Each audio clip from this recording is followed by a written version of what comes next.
Australia is a relatively unknown country straddling the Far East and the US, situated in one of the most geopolitically relevant areas in the near future, where it is one of the most developed nations. Its importance is only set to grow. Let's learn more about this state foreign policy. The first topic we're going to discuss is how food has increasingly become a matter of geopolitics. Exporting nation that contributes both to its own and to global food security. Despite occupying 5.6% of the world's landmass, Australia receives around 1% of the world's available freshwater resources, making it the world's driest inhabited continent. The efficient management of Australia's water will be critical to ensure ongoing water access in the future.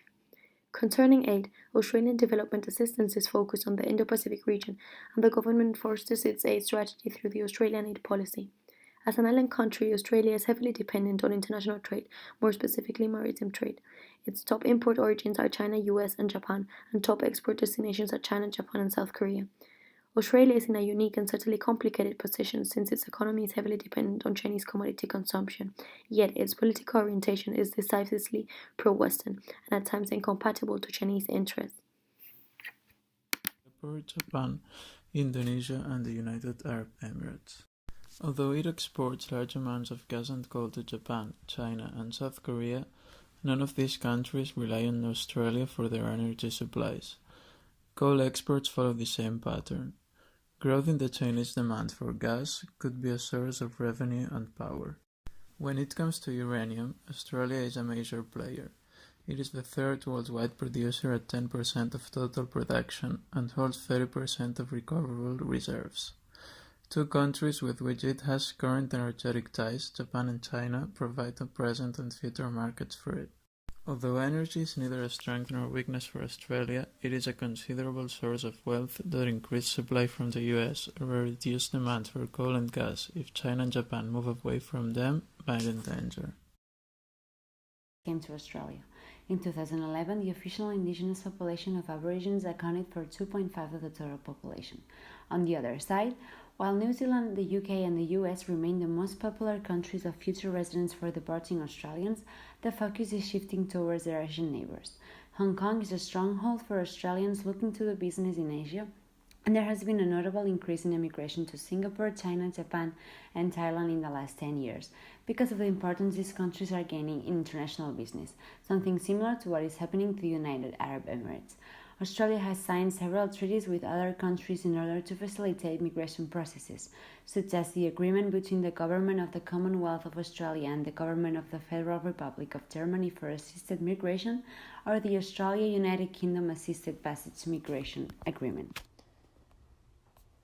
In terms of alliances, Australia, along with New Zealand and the United States of America, signed the ANZUS Treaty in 1951 in order to protect the security of the Pacific.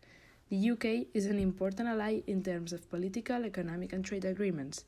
China is Australia's biggest trading partner. Since 1972, when diplomatic relations were established between the two countries, trade with China has never stopped growing. Australia is a great source for food and raw materials to Japan too. In terms of enemies, Australia does not have any long-term rivals at the moment. It has good relations with its neighbours and promotes multilateralism and regionalism, in particular attention to relations between developed and developing countries of the Asia-Pacific zone. Australia has significant ties with ASEAN nations in order to benefit from free trade and cooperate in terms of terrorism, refugees, economic partnership, and security. Personnel and reservists, making it the largest military in the Oceania region. A versatile and modern defense force, strong bilateral links, and an ongoing commitment to a rules-based global order and the United Nations are all key elements of Australia's approach. Bilaterally, the alliance with the United States remains vital. Australia works closely with other countries to promote security and stability in the Mediterranean region as well as globally. Its military involvement in peacekeeping cooperation has been diverse. Indeed, Australians have been involved in more conflicts as peacekeepers than as belligerents. The country has been involved in close to 100 separate missions. Over the last 3 decades, Australian weapons exports have grown as a result of deliberate government policy. Between 2012 and 2016, Australia was one of the 20th largest exporters. A new defence export strategy is setting out a policy and a strategy to make Australia one of the world's top 10 weapons exporters within the next decade, identifying a number of priority markets as the Middle East, the Indo-Pacific region, Europe, the United States, the United Kingdom, Canada, and New Zealand. In relation to soft power, Australia is ranked 6th in the Soft Power 30 Index. Accordingly, in 2016, the education of international students generated $20 billion in export income for Australia.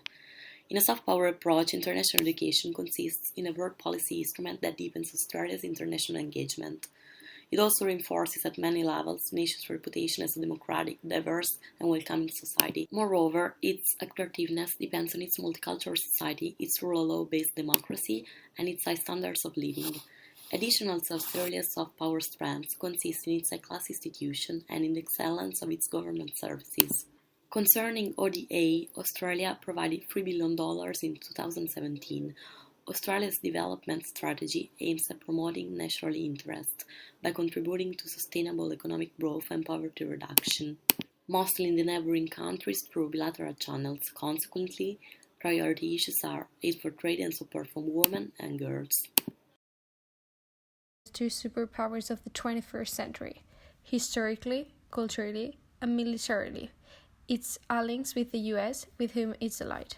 Economically, however, it is dependent on China, on whom its present and future prosperity depend. Although it is not too dependent on the outside, future changes could put a strain on it. On growing rift between China and the US ultimately force it to take sides.